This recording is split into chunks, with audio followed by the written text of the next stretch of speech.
selamat datang di channel keluarga kami, tempat dimana rencana liburan kadang cuma butuh satu kalimat. Yuk, jalan!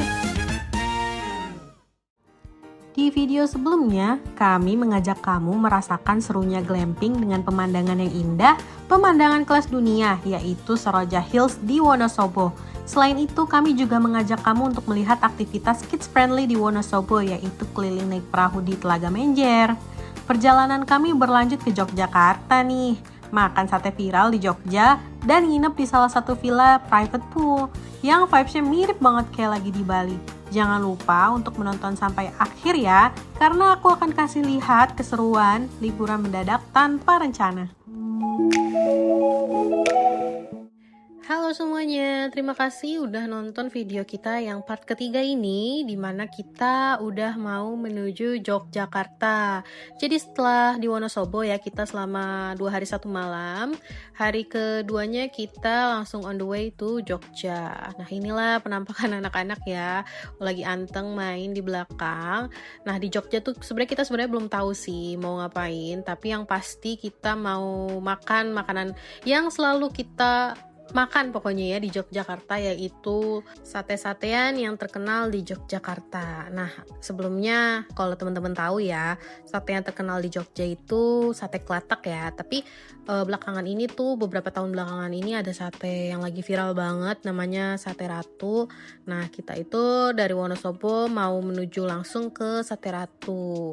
Sate Ratu itu kalau dilihat dari fotonya warnanya merah ya, jadi aku penasaran sih, itu tuh sebenarnya sate apa? Sate ayam kah? Atau sate kambing? Atau sate sapi? Tapi karena emang aku dan suami itu pecinta sate banget ya, kita suka banget makan sate, jadi ini adalah hal yang pertama kita mau kunjungin, yaitu makan sate. Namanya itu adalah Sate Ratu. Kita nyampe ke sini sekitar perjalanan 3 jam ya. Kalau teman-teman sendiri itu apa sih hal yang paling dicari di Jogja dan yang paling dikangenin banget dari Jogja? Karena yang pertama memang Jogja itu adalah pilihan salah satu destinasi yang semuanya serba murah ya teman-teman, dan makanannya enak-enak, serta juga menawarkan banyak banget alam-alam yang bagus. Jadi Jogja memang salah satu destinasi yang paling tepat ya buat teman-teman yang mungkin mau mendadak trip kayak kita. Sate Ratu ini udah terkenal banget ya teman-teman, sampai mereka tuh nyiapin kursi buat nunggu banyak banget, karena emang seantri itu biasanya, tapi alhamdulillah pas kita kesini tuh kita bisa langsung masuk. Jadi siapkan mental yang cukup ya teman-teman kalau kamu kesini pas lagi rame. Namanya bawa 2 bocah kecil ya teman-teman, pasti nggak mungkin nggak tantrum. Ini anak aku nggak mau turun, dia ngamuk-ngamuk nangis-nangis bilang nggak mau turun, nggak mau makan. Jadi aduh, sebenarnya kalau kayak gini tuh kita langsung cari aja tempat yang pojokan, semoga sih nggak mengganggu ya, nggak mengganggu sekitar. Ini aku juga udah duduknya udah di pojok, aku sebisa mungkin coba nenangin anak aku. Ya udahlah ya,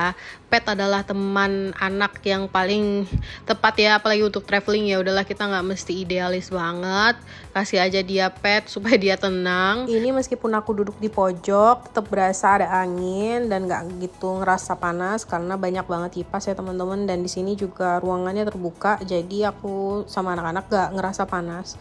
Makanan kita udah tiba di sini, aku pesenin anak-anak sop, dan untuk aku dan suami itu sate. Satenya enak, cuman nggak cukup membuat aku merasa oh ini sesuatu yang baru gitu, enggak sih.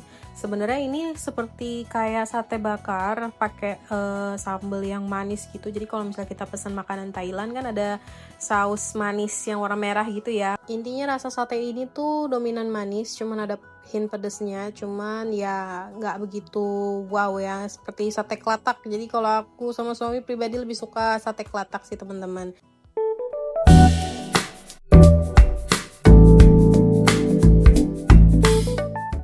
Akhirnya kita sampai di villa kita karena permintaan bapak suami maunya villa yang ada private pool, karena di sebelumnya kita nggak ada berenang-berenang, sedangkan aku dan suami itu lebih suka kalau kita bisa ngajak anak berenang teman-teman. Jadi kita harus cari tempat yang ada kolam renangnya.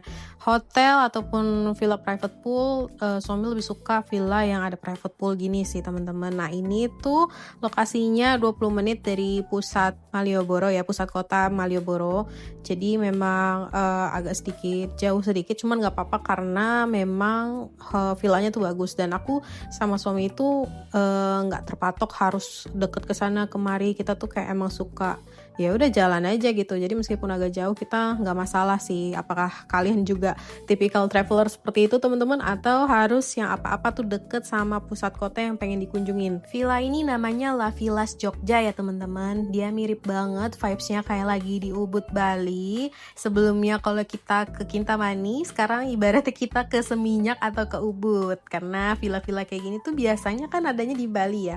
Nah ini adalah salah satu villa yang cocok banget dan kids friendly banget buat kamu yang family trip atau mau honeymoon. Pemandangannya langsung ada sawah nih di sebelah, bener-bener Ubud banget gak sih? Bisa bayangin nggak kalau pagi-pagi kamu duduk di sini sambil ngeliatin sawah, sekaligus merenung dan bersyukur betapa indahnya kehidupan kita yang udah kita dapetin saat ini. Benar-benar Masya Allah banget kalau dipikir-pikir ya teman-teman. Villa ini fasilitasnya udah lengkap banget ya teman-teman, udah berasa all in banget. Kita kayak nggak perlu lagi kemana-mana karena cukup di villa ini aja kita udah nyaman banget. Salah satu yang paling banget aku butuhin saat traveling sama keluarga aku itu adalah ukuran kasurnya teman-teman. Jadi harus king size bed karena emang kita kan berempat dalam satu kasur. Nah ini itu dia konsepnya open concept. Jadi ketika kita buka pintu kamar kita langsung melihat pemandangan ke private poolnya. Kalau anak-anak lain pun ke sekitaran private pool, kita juga nggak khawatir ya karena kita bisa langsung melihat langsung ke area itu. Meskipun ini agak jauh ya dari pusat kota atau dari Malioboro, ini tuh deket banget sama Ibarbo. Jadi nanti next video aku bakal ngevideoin kita lagi di Ibarbo ya. Jadi kayak sekitaran 15 menit udah sampai ke Ibarbo. Jadi villa ini tuh enak banget kalau kita mau keliling-keliling, mau ke Ibarbo ataupun restoran-restoran mewah juga ada di sekitar sini gitu. Untuk toiletnya sendiri bisa dilihat teman-teman, ini unik banget kayak pakai batu gitu. Dan pas kita showering kita juga di bawahnya itu kita nginjek batu. Jadi mungkin sekalian refleksi gitu kali ya mungkin maksudnya. Ini udah dilengkapin sama smart toilet juga. Untuk harga dari villa ini juga nggak begitu mahal teman-teman, kayak kita lagi di Bali ya. Ini cukup bayar sekitar 1 jutaan aja. Kamu bisa langsung cek di tiket.com maupun Traveloka. Kalau aku sih waktu itu pesennya lewat tiket.com ya teman-teman.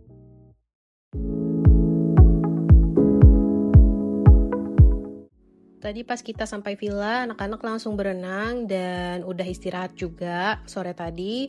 Jadi malam ini kita mau keluar, mau makan, yaitu makanan yang kita udah idam-idamkan dari Jakarta, yaitu sate kelatak. Sate kelatak itu kan ada banyak banget ya teman-teman di Yogyakarta. Nah, yang paling terkenal itu kan sate kelatak Pak Pong, dan itu juga salah satu yang kita suka banget. Tapi karena kita coba cek-cek lagi sate mana yang lebih enak daripada Pak Pong katanya ya. Nah ini kita ketemu ada namanya sate kelatak Joglo Simpang 5. Buat teman-teman yang nggak tahu sate kelatak itu apa, sate kelatak itu adalah sate kambing khas Bantul, Jogja yang dibakar hanya dengan garam dan merica tanpa bumbu kacang ataupun kecap. Jadi beda banget sama sate kecap yang biasa kita cobain itu ya teman-teman. Dan uniknya ini penusukannya itu bukan pakai bambu ataupun kayak tusuk sate biasanya. Nah tusuk satenya ini pakai jeruji besi sepeda. Jadi supaya katanya panasnya merata dan dagingnya lebih empuk gitu. Nah sate kelatak ini disajikan dengan kuah gulai yang ringan. Rasanya simple tapi gurih banget. Pokoknya kalau udah penggila kambing atau sate, aduh kalau nggak nyobain kelatak tuh sayang banget ya teman-teman. Dan di sate kelatak ini biasanya mereka nggak cuma nyajiin sate aja, jadi ada namanya tuh krenyos. Mungkin kalau kamu belum pernah coba, boleh cobain banget karena itu adalah tetelan goreng. Aduh, gak usah takut sama kolesterol, yang takut-takut gak usah makan kesini teman-teman. Untuk sate kelatak harus dimakan panas-panas ya teman-teman, karena kalau misalnya kita terlambat makan udah pasti dia kayak alot gitu. Untuk harga sate kelatak di sate kelatak Joglo Simpang 5 ini harganya 27.000 per 3 tusuk sate ya teman-teman, jadi lumayan lah ya. Dan kita gak perlu makan banyak-banyak banget, cukup 1 porsi udah cukup banget sih. Pokoknya ini juga salah satu destinasi kuliner yang cocok banget buat kamu si pecinta sate maupun kambing-kambingan. Terima kasih sudah menonton video part 3 kita jalan-jalan mendadak, dan di video selanjutnya aku akan kasih rekomendasi aktivitas seru di Malioboro sama anak-anak selain cuman beli bakpia. Pokoknya jangan sampai kelewatan video-video kita selanjutnya ya. Terima kasih, bye-bye.